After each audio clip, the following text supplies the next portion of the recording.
Hay llamadas que te dejan sin aliento, no por lo que dicen, sino por lo que se escucha en el fondo. Gritos, silencios o la muerte acercándose. ¿Qué harías si te secuestran y solo tienes segundos para marcar el 911 desde el baúl de un auto? ¿Y si eres un niño y tu padre está asesinando a tu hermana mientras tú hablas con la policía? ¿Qué pasa cuando las palabras no son suficientes, pero igual hay que hablar? En este video vas a escuchar fragmentos y relatos de las 8 llamadas más escalofriantes jamás recibidas por el 911. No son dramatizaciones, no son leyendas urbanas, son reales. Personas comunes enfrentando lo impensable y usando su voz como único escudo. Algunas lograron sobrevivir, otras no tuvieron tanta suerte, pero todas quedaron grabadas para siempre como prueba del miedo más puro. Escuchar estas llamadas no es fácil, pero entenderlas es necesario. Porque detrás de cada 911, ¿cuál es su emergencia? Hay una historia que merece ser contada. Prepárate. Esto es más real de lo que imaginas. Número 1. El 17 de enero del 2008, Denise Amber Lee fue secuestrada desde su casa en Florida, a plena luz del día. Su esposo, al llegar, encontró la puerta abierta y a sus hijos solos. Denise no estaba. Nadie había visto nada. Lo que ocurrió después es uno de los casos más documentados de negligencia del sistema 911 y también uno de los más escalofriantes. Horas después del secuestro, Denise logró conseguir el celular de su captor. Desde el maletero del auto donde la llevaba cautiva, llamó al 911. Fue una llamada breve, casi susurrada.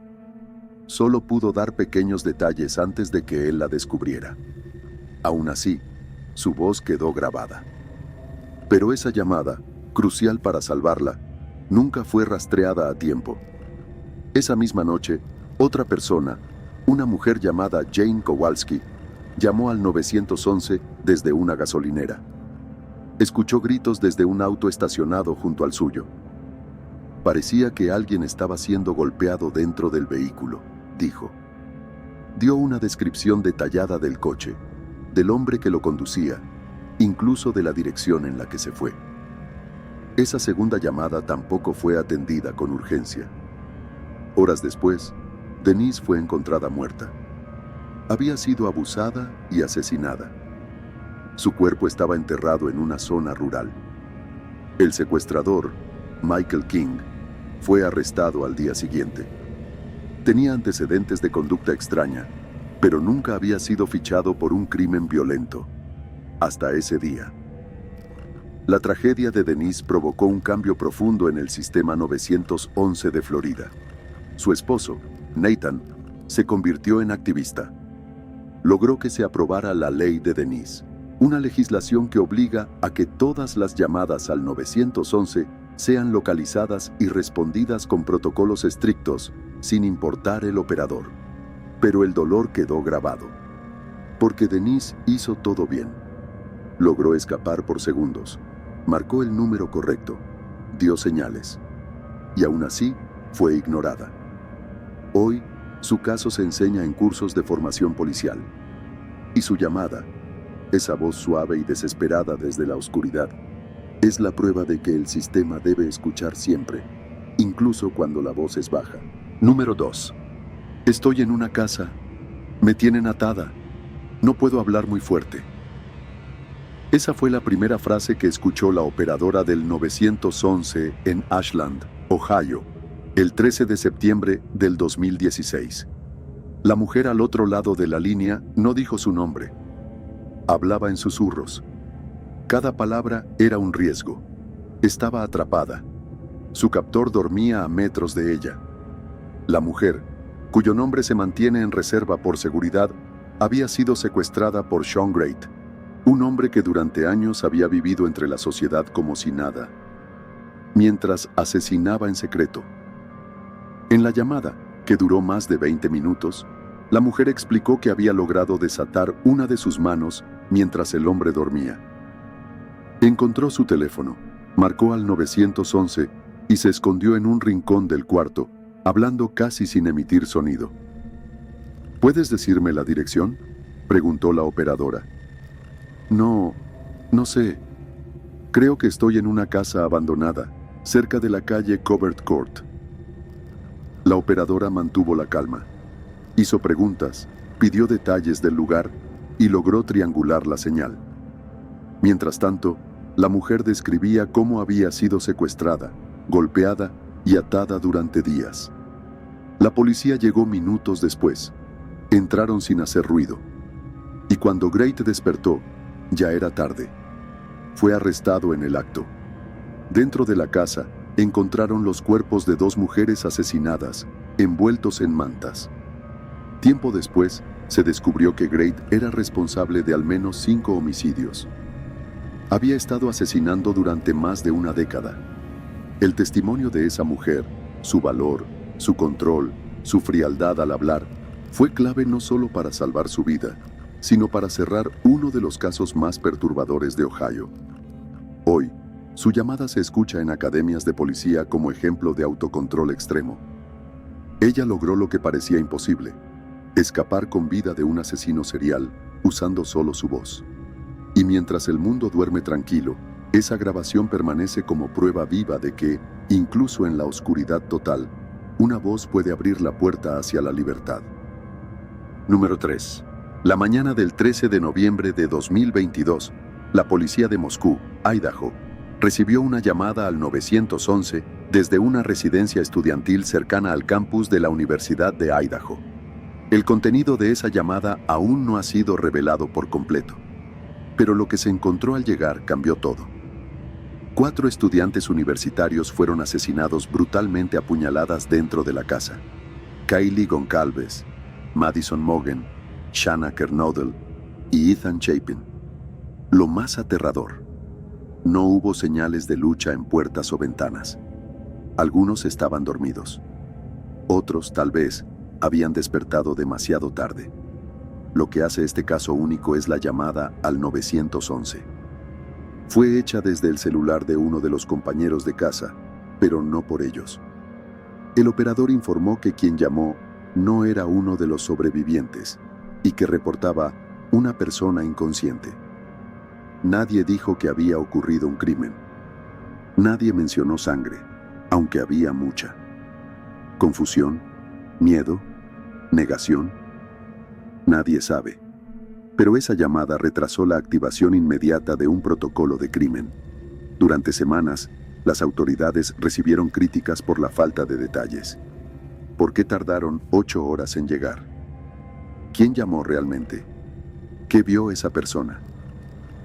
El sospechoso, Bryan Kohberger, fue arrestado más de un mes después. Un estudiante graduado en criminología. Su ADN fue hallado en la escena. Su celular lo ubicaba cerca de la casa múltiples veces antes del crimen. Y su coche fue captado saliendo de la zona poco después de la hora estimada de los asesinatos. Aún hoy, no se ha revelado qué motivó esa matanza, ni si conocía a las víctimas. El caso sigue en proceso judicial, y la grabación del 911 no ha sido publicada en su totalidad por respeto a las familias y para proteger la investigación. Lo único claro es esto: 4 vidas fueron apagadas en minutos, y una llamada vaga, imprecisa, retrasó la reacción policial. A veces, incluso en los peores horrores, el silencio también mata. Número 4.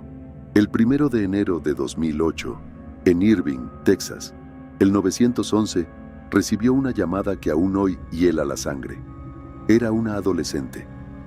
Su voz era débil, temblorosa, pero clara. «Ayuda, me está matando. Mi papá me está matando». La joven era Sarah Said, de 17 años. Estaba en el asiento trasero de un taxi, sangrando. Su hermana, Amina, de 18 años, estaba a su lado, ya sin vida.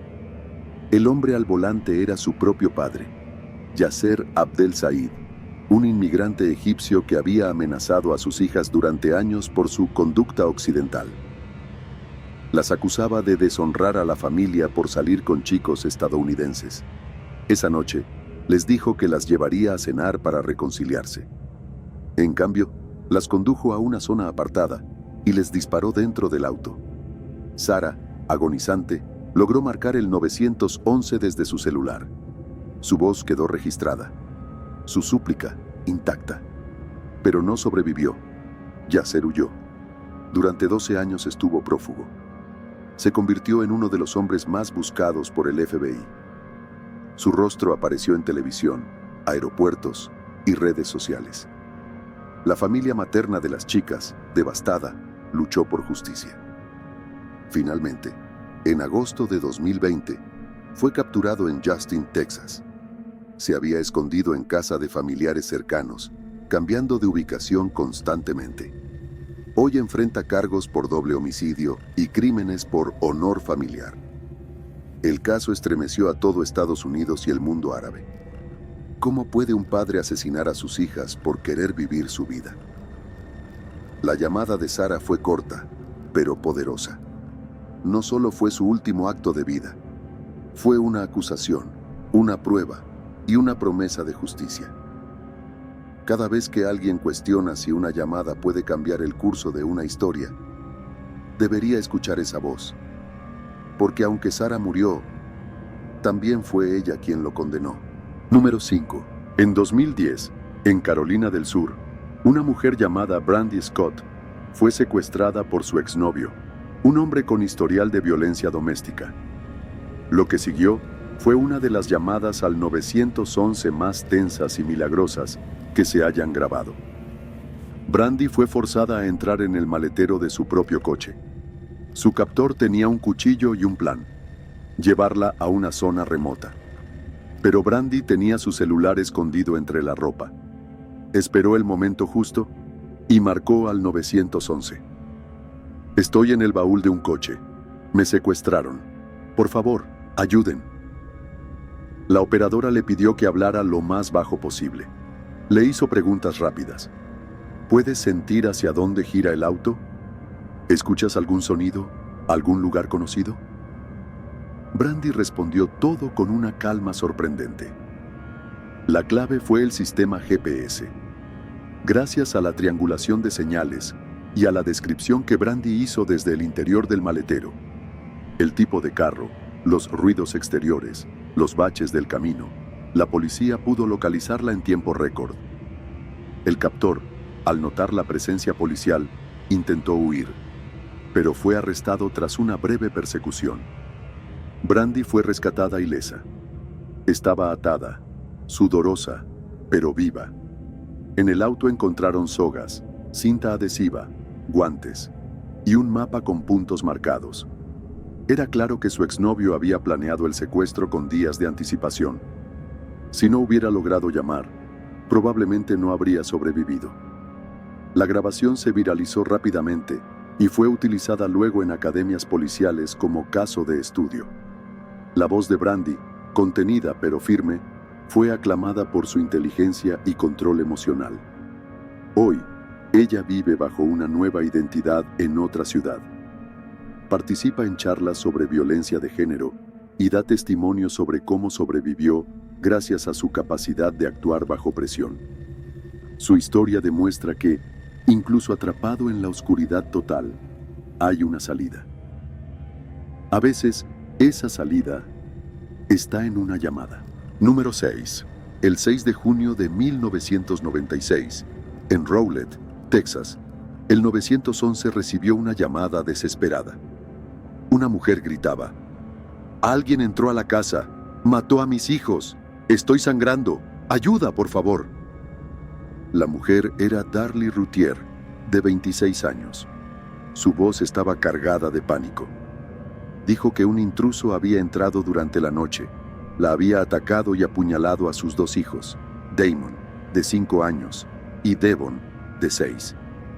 Ella también tenía heridas en los brazos y el cuello. Durante 6 minutos, la llamada fue una mezcla de gritos, llantos, súplicas y desconcierto. Pero pronto, los investigadores comenzaron a notar cosas extrañas. Darlie decía estar en estado de shock, pero no intentaba realizar primeros auxilios. Parecía más preocupada por no ser culpada. Decía frases como, «Juro que no fui yo», incluso antes de que alguien la acusara. Los forenses descubrieron que no había señales de entrada forzada. No se encontraron huellas de un tercero. Y las heridas de Darlie, aunque visibles, eran superficiales en comparación con las de sus hijos. Fue acusada del asesinato de Damon. Durante el juicio, la fiscalía presentó el audio del 911 como evidencia de su frialdad. La defensa argumentó que estaba en estado de shock, actuando bajo el trauma extremo. El jurado no le creyó. Fue condenada a pena de muerte, y hasta hoy, Darlie está en el corredor esperando una apelación. Su caso ha sido revisado en documentales, podcasts y libros. Hay quienes la consideran una madre fría y calculadora. Otros creen que fue víctima de una investigación sesgada y que el verdadero asesino nunca fue encontrado. La llamada al 911 sigue siendo uno de los elementos más debatidos. Para algunos, muestra una madre actuando de forma extraña. Para otros, es el grito genuino de una mujer que acaba de perder a sus hijos de la forma más violenta posible. ¿Fue culpable? ¿O fue otro caso de prejuicio y pánico moral? Esa llamada sigue dividiendo opiniones, pero lo que no cambia es que 2 niños fueron asesinados en su propia casa. Y la verdad completa, quizás, aún no se ha contado. Número 7. El 26 de diciembre de 1996, a las 5:52 de la mañana, la policía de Boulder, Colorado, recibió una llamada al 911. «Hola, necesito un oficial. Ha desaparecido mi hija. Hay una nota de rescate». La mujer que hablaba era Patsy Ramsey, madre de John Bennett Ramsey, una niña de 6 años que había ganado concursos de belleza infantil. Dijo que había encontrado una nota de secuestro en la escalera de su casa y que su hija no estaba. La llamada fue corta, pero caótica. Patsy parecía alterada. Gritaba. Su esposo, John, apenas habló. La operadora les pidió que esperaran a los oficiales y colgó. Pero lo que ocurrió después convirtió ese caso en una obsesión nacional. Horas después, el padre encontró el cuerpo de John Bennett dentro de la misma casa, en el sótano.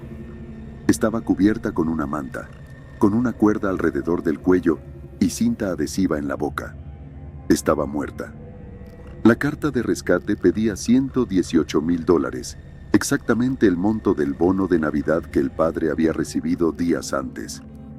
Era larga, escrita a mano y con frases extrañamente cinematográficas. Desde el inicio, la policía sospechó de la familia. La escena del crimen estaba alterada. No había señales de entrada forzada. Y el comportamiento de los padres parecía ensayado. Pero jamás se presentaron cargos. Ni el padre, ni la madre, ni el hermano fueron acusados formalmente. La grabación del 911 fue analizada cientos de veces. Algunos forenses aseguran que, al final de la llamada, cuando Patsy creía haber colgado, se escuchan otras voces. Supuestamente, el pequeño Burke dice algo como, «¿Qué haces?», lo que contradice la versión de que él dormía. La familia siempre mantuvo su inocencia. Y la opinión pública quedó dividida. Unos creen que fue un crimen dentro de la familia. Otros apuntan a un intruso aún desconocido. Hoy, a casi 30 años, el caso sigue abierto. No hay culpables, ni confesiones. Solo una voz nerviosa, al otro lado de la línea, y una niña que nunca debió morir así. La llamada al 911 de Patsy Ramsey es breve, pero detrás de cada segundo, hay un enigma que aún hoy no tiene final. Número 8. El 7 de enero de 2007, en Knoxville, Tennessee, el 911 recibió una llamada de un residente local que reportaba haber encontrado un cuerpo parcialmente quemado a un lado de las vías del tren. No sabía quién era. Solo dijo que parecía un hombre joven, con signos de haber sido atado. Ese cuerpo era el de Christopher Newsom, de 23 años. Horas antes, Había salido con su novia, Shannon Christian, de 21. Nunca regresaron.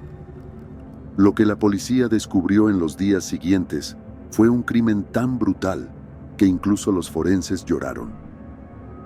Ambos jóvenes fueron secuestrados por un grupo de 5 atacantes al azar. Lo que vivieron en las siguientes horas fue tortura sistemática. Christopher fue violado, amordazado, atado, golpeado, asesinado de un disparo, y luego su cuerpo fue incendiado. Shannon fue retenida viva durante más tiempo. Los informes revelan que fue agredida sexualmente, torturada y finalmente sofocada con una bolsa plástica. Su cuerpo fue encontrado días después, dentro de un contenedor de basura, envuelto en mantas. La llamada inicial al 911 no fue de las víctimas, pero fue esa alerta lo que desencadenó la investigación que reveló uno de los peores crímenes de odio y crueldad registrados en tiempos recientes. La comunidad quedó destrozada, y muchas personas se preguntaron, ¿por qué este caso no recibió la atención mediática nacional que sí reciben otros? Fue por cuestiones raciales, por lo gráfico del crimen.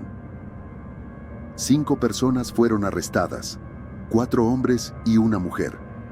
Todos fueron condenados a cadena perpetua, sin derecho a fianza. Algunos enfrentaron múltiples juicios debido a irregularidades legales. Aunque Christopher nunca pudo pedir ayuda, su historia comenzó con una voz, una llamada de alguien que no lo conocía, pero que vio algo que no debía ignorar. Y esa llamada fue el inicio de la verdad. 8 llamadas, 8 momentos en los que la vida pendía de una voz, un susurro, un grito. Denise, desde el maletero. Brandy, también. Una niña suplicando a su padre que no la matara. Un caso sin respuestas. Un crimen que estremeció a un país. Cada llamada fue una historia de horror, pero también de humanidad. Porque al otro lado de cada línea hubo alguien escuchando. Y aunque no siempre llegaron a tiempo, esa conexión fue la última esperanza. La última palabra. A veces, el único testigo. Este video no trata de morbo, trata de lo frágil que es la vida, de cómo, en los peores momentos, una sola decisión puede marcar la diferencia entre vivir o no hacerlo. Si alguna de estas historias te tocó, si sentiste rabia, tristeza o empatía, no te vayas sin dejar tu huella. Dale like, comenta cuál caso te impactó más y suscríbete al canal para más contenido real y humano. Activa la campanita, porque lo que vas a escuchar aquí no lo vas a encontrar en otro lado. Gracias por ver. Y sobre todo, gracias por escuchar.